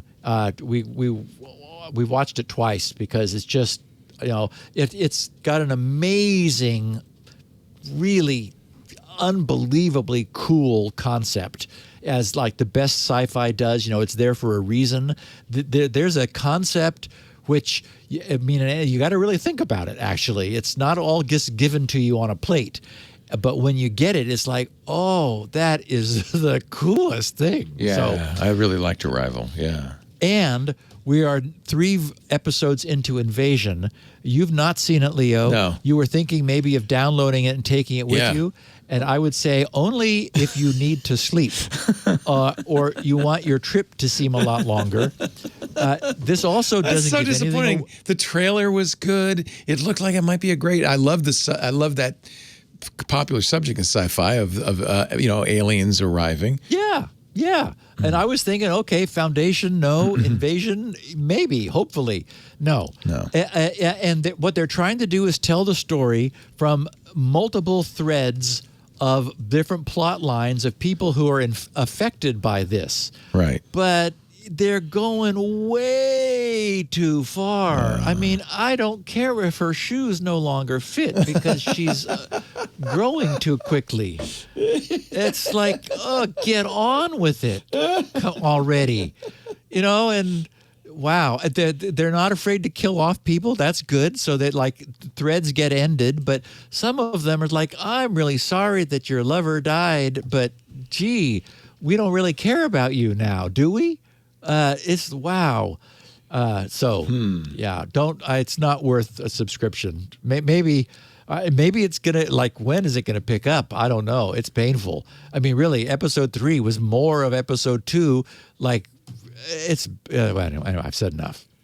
I did want to mention I'm heading toward the 5th pre-release of SpinRite to GRC's SpinRite.dev news group. I found and fixed the problem I mentioned last week, which only affected Intel chipsets, and then only when they were operating in their legacy IDE ATA mode rather than in their modern AHCI mode. But there was another related problem hiding behind that first one, which I'm currently pursuing. Since the bug is intimately tied to specific hardware, which I only have here at my primary workplace, in the evenings when I'm not here, I've been at work on the improvement to the SpinRite's benchmarking, which will soon boast a new and really cool feature. So all's going well? And Leo, after you tell us about our third sponsor, we're going to have a really fun blast from the past. Yes, a video daily double coming up in just a second. But first, a word from our sponsor, CrowdStrike. Great idea. You know, we were just talking about ransomware. And of course, every company, every small business, everybody is thinking these days, when am I next? Am I, when's it going to happen to me? And then, of course, you have that difficult decision. Do you pay or do you lose everything? Or do maybe you ask the guys at New Biva for a hand? No. Like, I have a better idea. It's called CrowdStrike. And the solution is in the name crowd. CrowdStrike crowdsources the fight. And that gives you a third choice. Defeat your adversaries before the fight even begins. With CrowdStrike, you're not alone in the battle against ransomware. CrowdStrike leverages users all over the globe, more than 1 trillion signals a day, to keep an eye on everything that's going on the net right now. Everything, everywhere, on your devices, on your servers, on your cloud workloads. They use advanced AI to analyze those behaviors, and that gives them their threat graph. It's like a weather report, except they're only looking for one thing: bad guys, ransomware. A secured future demands a secured defense. That's why CrowdStrike's Falcon platform uses that threat graph power to using advanced AI to find the threats and stop them. I actually talked to their CTO, Michael Santonis, because I was really interested in the nature of how this works. And I asked him if he could explain more about how CrowdStrike's threat graph works to find these threats. Listen. All the data points, the signals that we get come from the endpoints and the workloads that we have around the world. So we have an incredibly distributed network of customers from all around the world.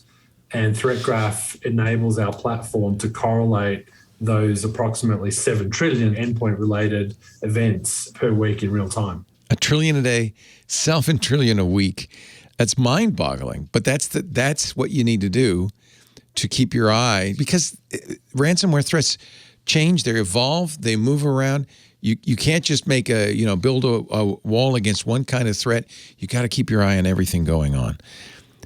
CrowdStrike's Falcon Complete delivers the industry's most powerful set of tools to fight today's most sophisticated cyber attacks, and it all comes to you, I love this, via a lightweight intelligent agent in the cloud. So you don't do any of the work, they do, and the answers come to you. It's just brilliant. Forrester did a study. They found Falcon Complete delivers a 403% ROI. That's pretty good. 403% ROI, and I will add 100% confidence. CrowdStrike harnesses the power of every click, every action, every ally to grow stronger, to stop cyber threats before they can reach you. Falcon Complete stops breaches every hour of every day through expert management, threat hunting, monitoring, remediation, and they back it up too with CrowdStrike's breach prevention warranty for Falcon Complete managed customers, a warranty of up to $1 million in the event of a breach. Guaranteed. Terms and conditions apply. Gartner Magic Quadrant named CrowdStrike a leader for endpoint protection platforms in 2021. I think you need to know more. I really do. Join the fight. Experience the power of Falcon platform for free today at crowdstrike.com/twit, CROWD, the crowd, strike, CrowdStrike, STRIKE.com/twit. CrowdStrike, because what we've built together is worth defending together. It's just exactly the way to solve this problem. crowdstrike.com/twit. And we thank him so much for supporting Security Now. Mr. Gibson. Okay. Yes. So the inspiration for this week's title began with a tweet I received in the late morning on Sunday, 2 days ago, from Eric, who tweeted publicly from @ELH Online. Eric wrote, as a longtime listener of at SGGRC Security Now podcast, I was delighted to stumble across this gem from 20 years ago, ! It's so funny how much technology has advanced and yet so many problems remain the same. Now, on the one hand, it's easy to say, yeah, there are still security problems. But I hadn't watched that video, which I've also had posted on GRC since the beginning for many years. Eric's tweet got me to spend 5.5 minutes watching it again. And when I did, I was frankly astonished to listen to my conversation with you, Leo, which took place on Monday, April 9th, 2001, and hear just exactly the degree to which we are still right where we were then. Oy. So I want to play this short audio and video into the podcast to share with our listeners. Then let's spend a bit of time chatting about the degree to which the more things change, and the first 3 minutes in particular, but the other 2.5 are fun too. All right, here you go. Let's go back in time. Set the time machine for the year 2001. And a little show we like to call the Screensavers. Okay. Oh, hi. Could you, welcome back. Could you develop an anti-hacking device for the FBI? Could you do it in 2 days? That's what Steve Gibson of Gibson Research Corporation did. He's here to tell us all about it. Welcome, Steve. It's good to have you back. Great to be back. Man, we were just talking about your columns in InfoWorld, which I read. It was InfoWorld, right? InfoWorld for 8 years, every week. Loved them. Read them religiously. And, of course, you wrote SpinRite, which is still the definitive disk recovery and file recovery program. It's what pays the bills for all the other stuff I'm doing. You still sell it? Yeah. Yeah. And well, that's the neat thing. You also give away a lot of stuff, and I think a lot of people know about Shields Up, which is a firewall testing software. Right. And now you got Leak Test, which goes another step further. And you've done so many great things. Let's talk about Patchwork. Right. What is Patchwork?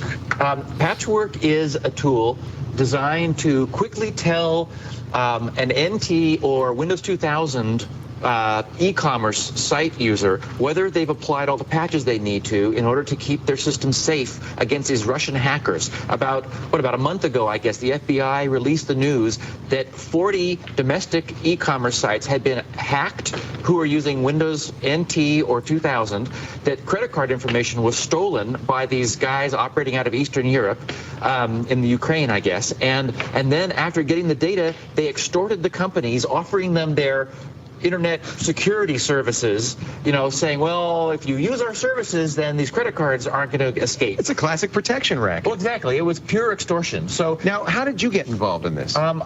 Briefly before the news came out, I was contacted by the FBI and the SANS Institute because they wanted to have something that would allow people sort of to go along with this announcement. Now, how do they know you, though? I mean, how do they say Steve Gibson? Just from grc.com and Shields Up and, That's great. And all that stuff. That's the work I've been doing. So I, like in 2 days, as you said, I very quickly produced a new little piece of free software called Patchwork and you just run it. It's like 25K. It's written in assembler. It's for people who are running the Internet Information Server, the web server in Windows NT. Is that right? Right. It's only for NT, 4, or Windows 2000, and really only useful if you're on the net. And running an e-commerce site on the net. Well, if you have even a web server, if you've got any data which is in that server, which is on the net, there are four known vulnerabilities. And what was so screwy about this is the Russian hackers were using exploits that have been known for years. Microsoft has patches on their site, and yet wait a minute, these holes have been known for years. The patches have been out for years. Yes. But people are running e-commerce sites and not taking the most rudimentary precautions of downloading the latest versions. Well, and that's it's really their fault. Microsoft, in fact, one of these was so bad, Microsoft re-released the patch a year later. So use it. Because it's like, to remind people that this thing was a problem, a known problem with Windows. This is for corporate users. If you're an individual, this might be of more interest to you. This is your latest.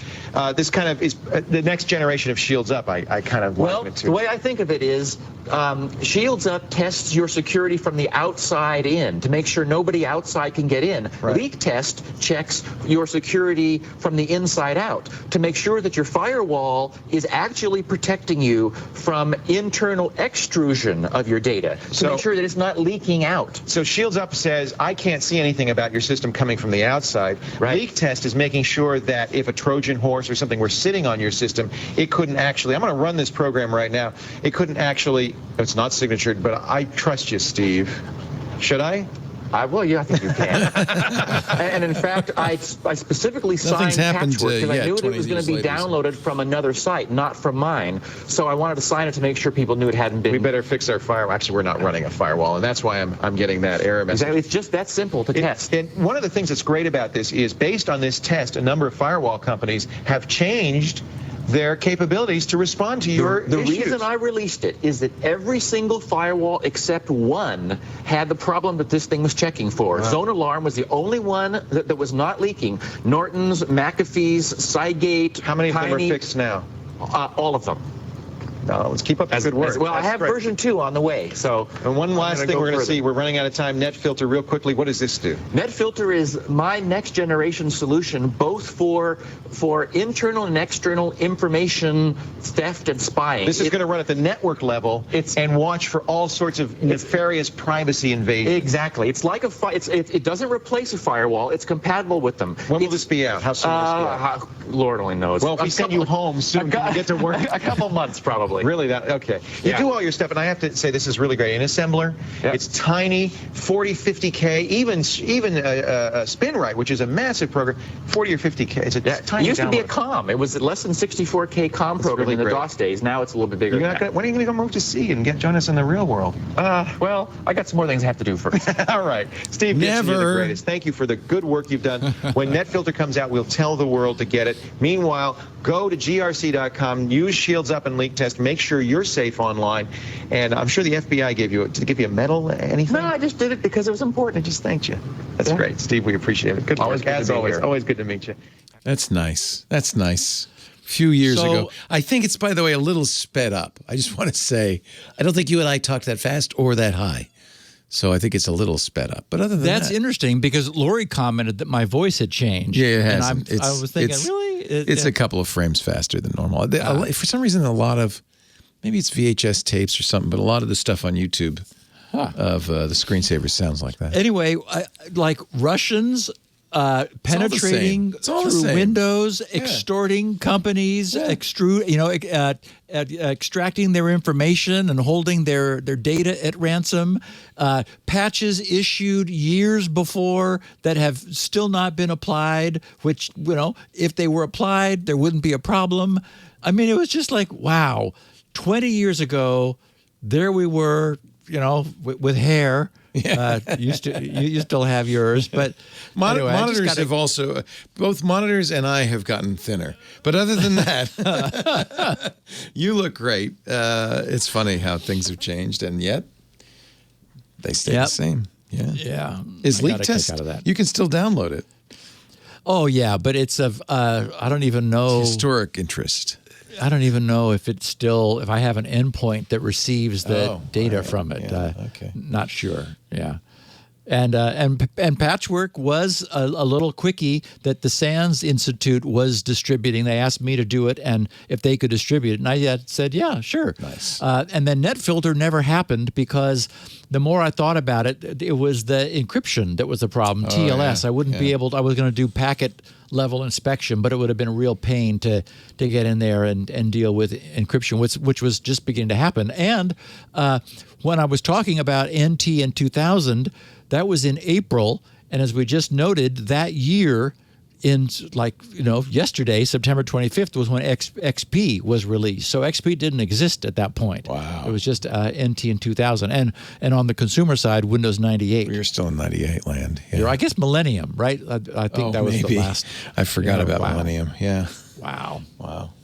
Anyway, I thought our listeners would get a kick out of just listening to, that could have been said today, and it would still have sounded completely current. No changes. It's a sort of a sad statement. I guess you're still writing assembler code. That's a good thing. Still writing an assembler code. Still working hard to get new stuff out. Still selling SpinRite. Yep. Still working on SpinRite. That's still the bread and butter. Yep. And giving a lot of stuff away for free. So those were the days before New Beaver. Viva. Well, I wouldn't hold out any hopes. Yeah. Oh, Steve, I tell you, always a pleasure. I love doing this show. I will not be here next week, as you know. Jason will be filling in. I'm going to be in Mexico. I'll be back in 2 weeks. But I'm sure the crooks will still be around, and we'll still have plenty to talk about. I have a feeling, yeah. We do Security Now every Tuesday around 1:30 Pacific, 4:30 Eastern, 20:30 UTC. It'll be 21:30 UTC after November 7th. So in a couple of weeks, we go to standard time. Yay, finally. Finally. You know, when they shifted it, the Candy Makers of America petitioned Congress to not change to standard time until after Halloween. Oh, my. Because they wanted to maximize, I don't know, trick-or-treating time, I guess. They were concerned about the economic That, children, impact. is the way government functions. It's the story of America, my friends. Oh, my goodness. If you want to watch us do it live, you can tune in at that time, twit.tv/live. There's live audio and video streams there. If you're watching live, you should chat live. There's a great bunch of chatters in 2 different places. The wide open chat available to all is irc.twit.tv. You don't even need an IRC client. You can just use the website for that, but it's nice if you have one, if you plan to come back. If you are a member of Club Twit, we have a Discord channel that's open for every show. In fact, there's channels on everything, all kinds of topics. It's a lot of fun to hang out in there. You also get ad-free versions of this show and all of our other shows, and a special Twit feed. All of that, you can find out more, $7 a month. Go to twit.tv/clubtwit. We've also started an audio-only subscription per show. So if you just want the ad-free audio version of Security Now, iTunes, Apple added audio subscriptions, and iTunes offers it for $2.99 a month. So you get 4 shows, 75 cents a show. So I think that's a pretty good deal without the ads. Let's see, what else? If you want on-demand versions of the show, Steve's got them, and we have them. But Steve's got some unique versions, 16 kilobit audio for the bandwidth impaired. He also has lovely transcriptions written by Elaine Ferris. And, of course, 64 kilobit audio. Those are all at his site, GRC. While you're there, go check out Leak Test and Patchworks and maybe some stuff more current, including SpinRite 6, the world's finest mass storage maintenance and recovery utility, soon to be 6.1. You can participate in the development and get a free copy of 6.1 if you buy 6.0 now, grc.com. Lots of other free stuff. You can hang out and visit his forums and so forth. We have 64 kilobit audio and video at our site, twit.tv/SN. There is a dedicated YouTube channel for Security Now, actually for all of our shows. And, of course, the easiest way to get this, I would think, is to subscribe in your favorite podcast client. We should be everywhere. And if your client allows for reviews, please do us a favor and leave a 5-star review. Let the world know. Everybody needs to know about Security Now. Steve, again, I won't be here next week. Have a great time with Jason, and I will see you in 2 weeks on Security Now. Will do, buddy. Thanks. Have a great trip. And I won't bring Invasion with me. No. Have you ever read a tech news story and thought to yourself, man, I would love to talk to the person who wrote this to find out more information? Well, that's exactly what Micah Sargent and I, Jason Howell, do each and every week on Tech News Weekly. We read the stories that matter to us, we reach out to the people making a break in the tech news, and we invite them on to tell their story. And you can find it at twit.tv. Look for Tech News Weekly every Thursday. Security Now.